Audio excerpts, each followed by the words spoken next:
has been challenged this year. I will say Tùkhòne actually came out of the first month or so of the lockdown back in March. At least the second half of the book did. So it was sort of fruitful in that sense, but things sort of slowed down for a while. I think just trying to figure things out where we're supposed to be going. I am working on 2 government grants, so I still was having to write.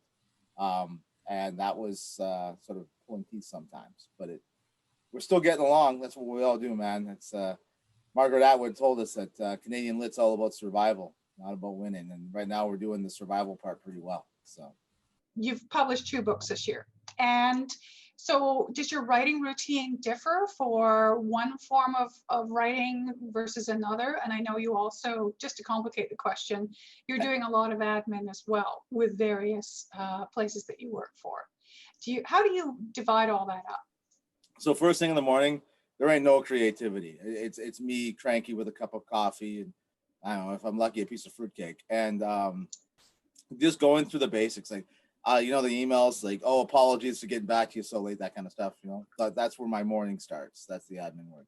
The editorial work comes in the afternoon mainly, and that is the sort of space that I use to review work that either I'm editing for myself or someone else. It's when my sort of mind's woken up enough. And then by evening time, after we're done listening to some late night sort of CBC music, I love After Dark on CBC Music, I end up settling into more creative aspects of writing. And as for poetry and fiction, they can't really coexist on my brain very well. Those tend to come at different times. However, I do find that poetry and essays do tend to work well together. Tùkhòne refers to the Detroit River borderlands of Windsor, Ontario, and Detroit, Michigan. In the book, you discuss both cities and the natural settings around them. In the introduction, you also refer to a more environmentally aware moment and motion in North American poetry. Could you talk a little bit more about that idea? Well, we'll say that when I sort of first started paying attention to lit, it was more about wordplay than it was necessarily. And that was maybe just where I was as an individual reading what I was reading, right?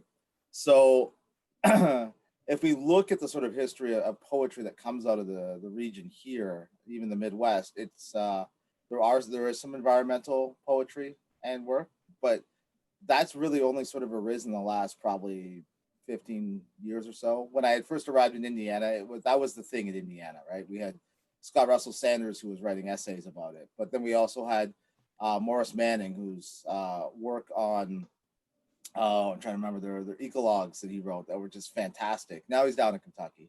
Ross Gay tends to be a little more lyric, but his works, even in like personal gardens and stuff, these are all professors I worked with at IU. So they really sort of guided me on that path. By the time we got up to Windsor, Detroit, I mean, our best sort of environmental writers that I knew of was Philip Levine, and he wasn't even that environmental. It was more of a personal relationship with manufacturing. And there is this sort of underlying story of the land that's here that is almost ignored because of borders and union work and all the other stuff. Like there's a history that dates before all this. So how can we connect that and root that? Because right now we're upset a lot because we don't have jobs, because we keep losing the thing that we measure ourselves by here. So we have to try to reimagine that. In this collection, Japanese poetic forms, haiku and haibun, are featured pretty heavily. What was it that drew you to those particular forms as you were working on this? Well, I've always loved haiku and haibun and sort of more of the traditional Japanese. I'm fascinated with Japanese culture because there's so many connection points between indigenous thought and traditional sort of Japanese Zen Buddhism and Shintoism. Then I discovered Gerald Visner's early haiku forms, and he was working very much so. For those who don't know, Gerald Visner is the great Anishinaabe poet, theorist, scholar.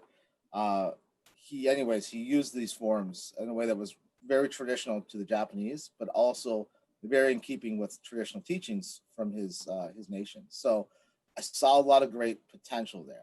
It was a well-suited form, and I wanted to delve more into it. Like my early work did tend to focus a lot on haiku. I have I think 6 or 7 haiku in the gravel lot that was Montana. So it was an expansion of that form. What can I really carry on with this sort of form that I love about a place that I love? So.